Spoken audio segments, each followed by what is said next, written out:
السلام علیکم ورحمۃ اللہ۔ سوال یہ ہے کہ خون سے علاج کرنا کیسا ہے، یعنی کہ علاج کے لیے خون میں نہانا یا خون کا استعمال کرنا۔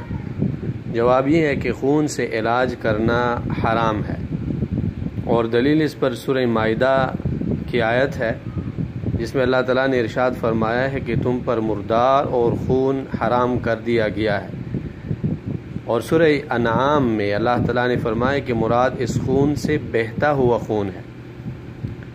اور حدیث میں ہے کہ رسول اللہ صلی اللہ علیہ وسلم سے پوچھا گیا حرام چیز سے علاج کرنے کے بارے میں، تو رسول اللہ صلی اللہ علیہ وسلم نے ارشاد فرمایا کہ اللہ تعالیٰ نے بیماری اور علاج دونوں کو نازل کیا ہے، اور ہر بیماری کا علاج بھی طے کیا ہے، لہٰذا علاج کیا کرو لیکن حرام چیزوں سے علاج نہ کرو۔ سنن ابو داؤد الطب میں یہ حدیث ہے۔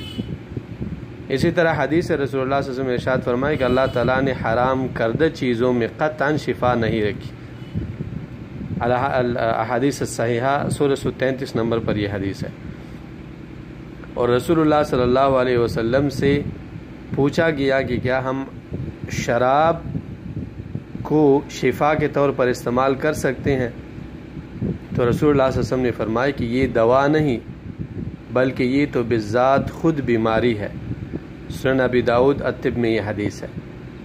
تو ان آیتوں سے اور ان احادیث سے یہ بات معلوم ہوتی ہے کہ حرام چیز کو بطور دوا اور بطور علاج استعمال نہیں کیا جا سکتا، چاہے وہ خون ہے وہ حرام ہے، جو خون ہے، شراب ہے، افیون ہے، یا کوئی اور حرام چیز ہے۔